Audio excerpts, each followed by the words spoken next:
The sun had barely risen when Jessica heard the loud thud of the front door slamming. She was lying on the bed, her body weak and frail, her heart heavier than the weight of her sickness. She turned her head slowly to see Sam, her husband, storming into the room, his face twisted with anger and impatience. Behind him was another woman, beautiful, confident, and smugly smiling. Jessica recognized her immediately. It was Amara, Sam's ex girlfriend. Jessica's heart skipped as she tried to sit up, but her body betrayed her. She was still recovering from the latest tragedy, the loss of her sixth pregnancy. The pain of her loss was unbearable, but what made it worse was the coldness of the man she called her husband. Mr. Sam had changed over the years, but today he was a stranger. Jessica, Sam said, his voice sharp like a knife. I can't do this anymore. I need children, real children, not memories of babies that never made it past your womb. Jessica's eyes filled with tears as his words pierced through her like arrows. Sam, what are you saying? I've been trying. You know how hard this has been for me, too. He sneered, unmoved by her plea. Trying? Jessica, I'm tired of trying. I have brought Amara here because she can give me what you can't. You need to leave this house today. Jessica's body trembled and her lips quivered. Sam, please, she whispered, her voice barely audible. I am still sick. At least let me recover first. Where will I go? Sam ignored her words and walked to the wardrobe. He began pulling out her clothes and throwing them into a bag. Amara stood by the doorway, her arms crossed and her lips curled in a smirk. She didn't say a word, but her presence alone was a declaration of triumph. Jessica tried to get out of the bed, the drip still attached to her arm. Her legs wobbled and she clutched the bedside table for support. Sam, she begged, tears streaming down her face. I have nowhere to go. This is my home too. Sam didn't even look at her. He grabbed the bag he had packed and threw it out of the room. Your home? This is my house. Jessica, you are nothing but a failure. You failed me as a wife. I have endured enough. Jessica collapsed back onto the bed, her strength failing her. Amara's laughter filled the room, cold and mocking. Jessica, don't embarrass yourself, Amara said. Just leave quietly. You are only making things harder for yourself. The house help, Ada, who had been silently watching from the hallway, could no longer bear the sight. She rushed into the room and knelt beside Jessica in tears.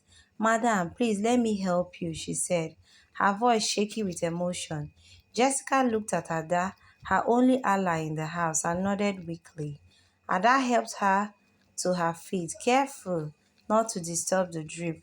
However, they shuffled towards the door, but before they could step out, Sam pushed them both.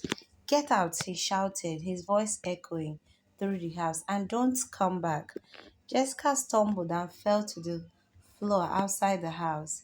Ada crouched beside her, holding her tightly as she cried. Sam slammed the door shut and locked it. The sound of the bolt sliding into place, signaling the end of everything Jessica had ever known. Amara's laughter could be heard from inside. Ada looked at her madam in tears. Madam, don't cry. God will fight for you. Let us go somewhere safe. Jessica shook her head. Where would we go, Ada? I have no one. My parents are gone. My siblings have their own families.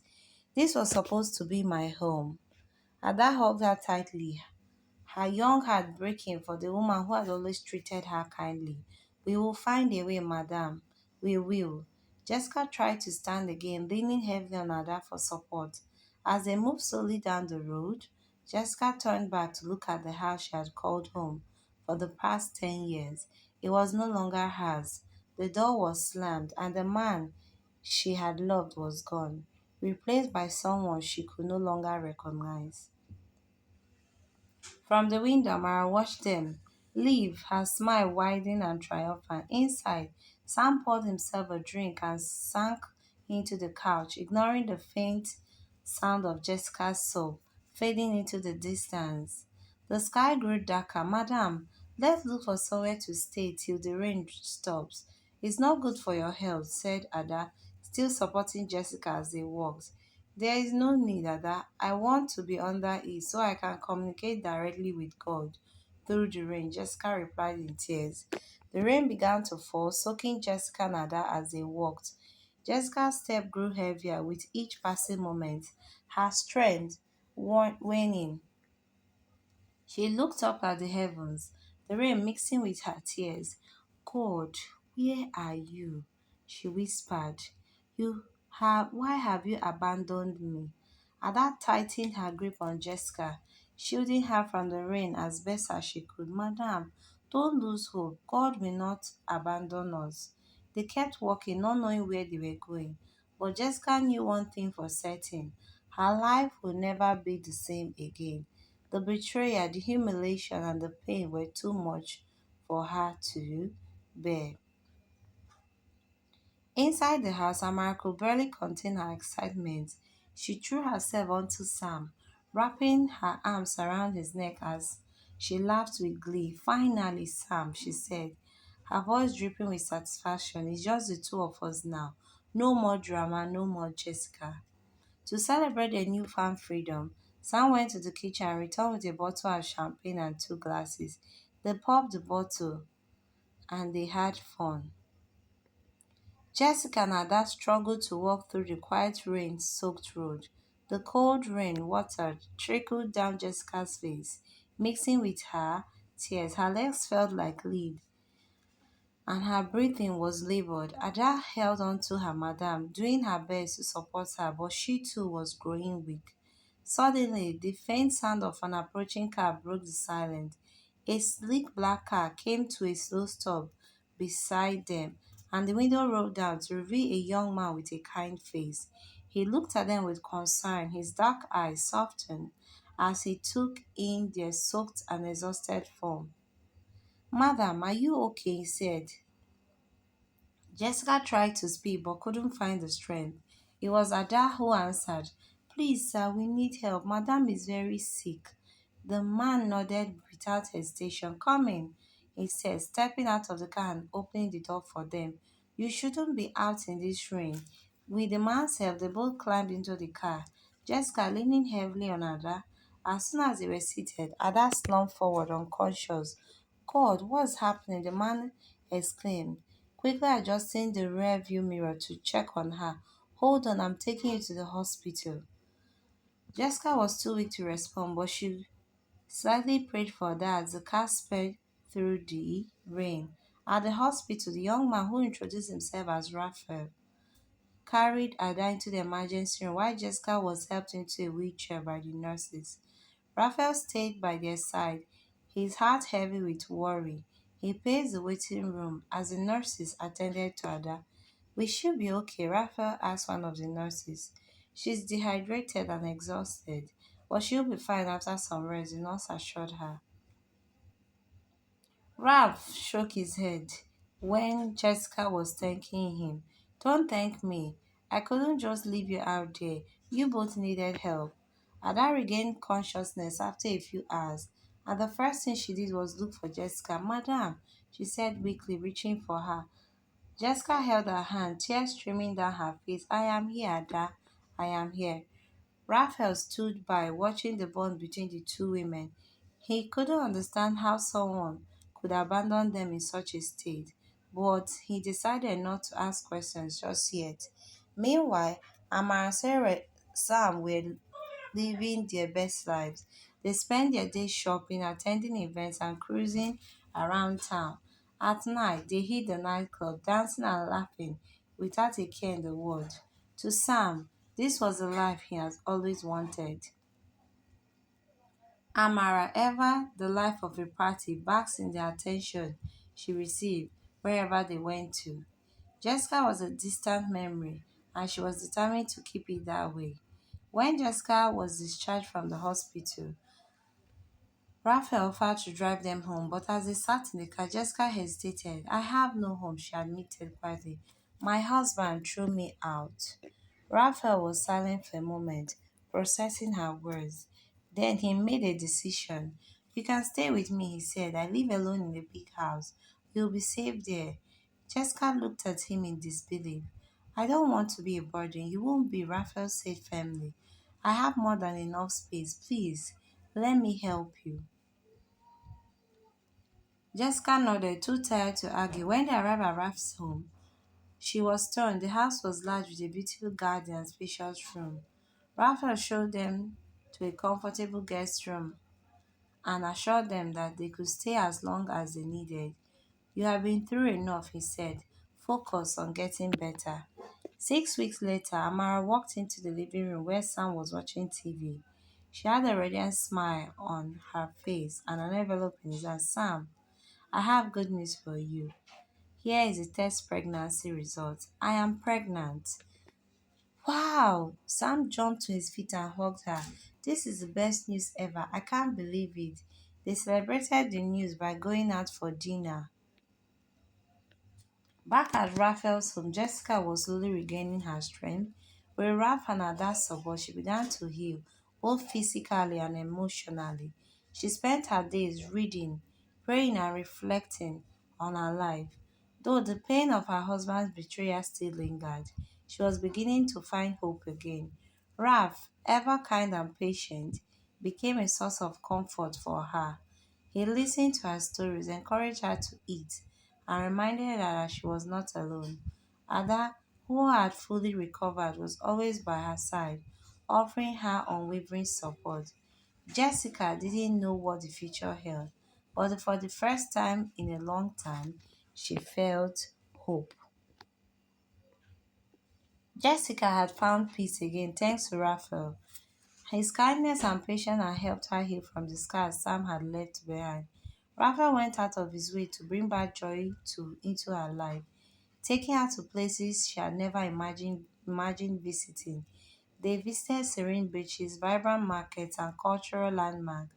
For the first time in years, Jessica smiled freely. Ralph's joy was evident as he watched Jessica rediscover herself. He loved her deeply and wanted to make her happiness permanent. A few months after they started going out, Ralph knelt before Jessica one evening in the garden in his home. Jessica, he began, holding a small velvet box in his hand. You have brought light into my life in ways I can't describe. I want to spend the rest of my life making you happy. Will you marry me? Jessica was torn, her hands trembled, and tears welled up in her eyes.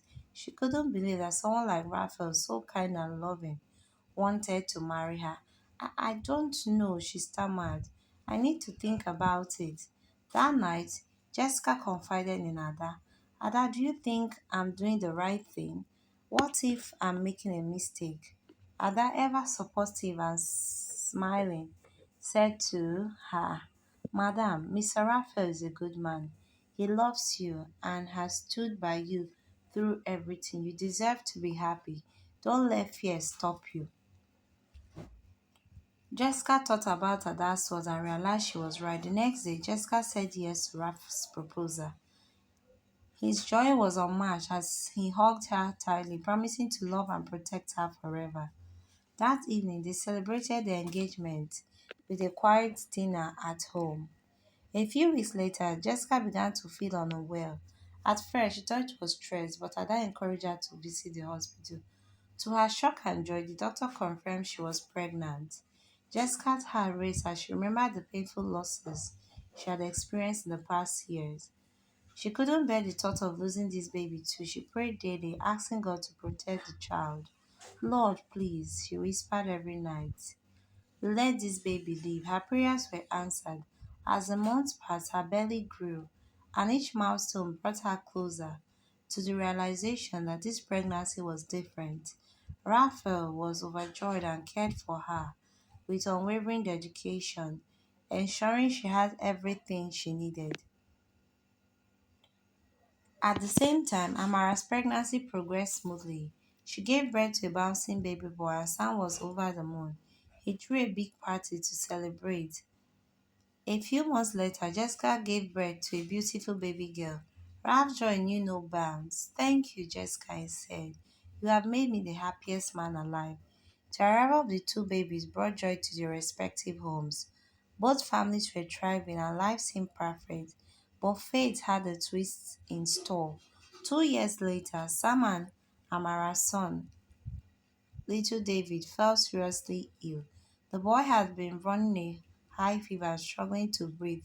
Sam rushed him to the hospital, where the doctors discovered he needed an urgent blood transfusion. Don't worry, Sam told the doctors. I am his father. You can use my blood. The doctors quickly tested Sam's blood, but their findings left them stunned. The lead doctor called Sam aside. Mr. Sam, he said, we've tested your blood, but it doesn't match your son's. You are not the biological father. Sam froze, his mind racing. What are you saying? That is impossible. I'm his father. The doctors shook their head. I'm sorry, sir, but the test is conclusive. Sam felt the ground shift beneath him. He paced the hospital corridor, angry and confusion and confused. Memories of the past 2 years played in his mind. The joy of David's birth, the celebration, the pride he had felt as a father. Now, all of it seemed like a cruel joke. When Emma returned to the hospital, she found Sam sitting in the waiting room. Sam, what's wrong? How's David? Sam stood, his voice trembling with anger. Amara, we need to talk now. Amara began to shake, fearing something has happened to their child. But when Sam asked, who is his father? In his blood, she nearly lost control. I can explain, she stammered through tears. Sam froze, his own tears starting to fall. I wanted to win you back, Amara admitted, sobbing. So I made it seem like the baby was yours, but it's not. He's my ex. What? Sam exclaimed in shock. And I did something terrible. Amara continued, guilt overwhelming her. I used the charm to stop your wife from conceiving. So you will leave her and marry me. I am so sorry. With that, she ran out of the hospital, leaving Sam devastated. A few weeks later, Sam mustered the courage to find Jessica to bring her back, but he did not succeed. When he saw Jessica, Jessica told him, I forgive you. Thank you, replied Sam in tears. And then he left with a shattered heart when he could not win her back. Jessica stood before their gate, watching Sam leave in tears. No matter how desperate his situation seems, dishonesty and manipulation will only bring pain and regret. Be honest and open, as trust is the foundation of any healthy relationship. Once broken, it is hard to rebuild. I've come to the end of this amazing story. I hope you did enjoy it and you learned a lot from this story. See you in my next video upload. Don't forget to click on this bell button to turn on your bell notification and please subscribe to my channel.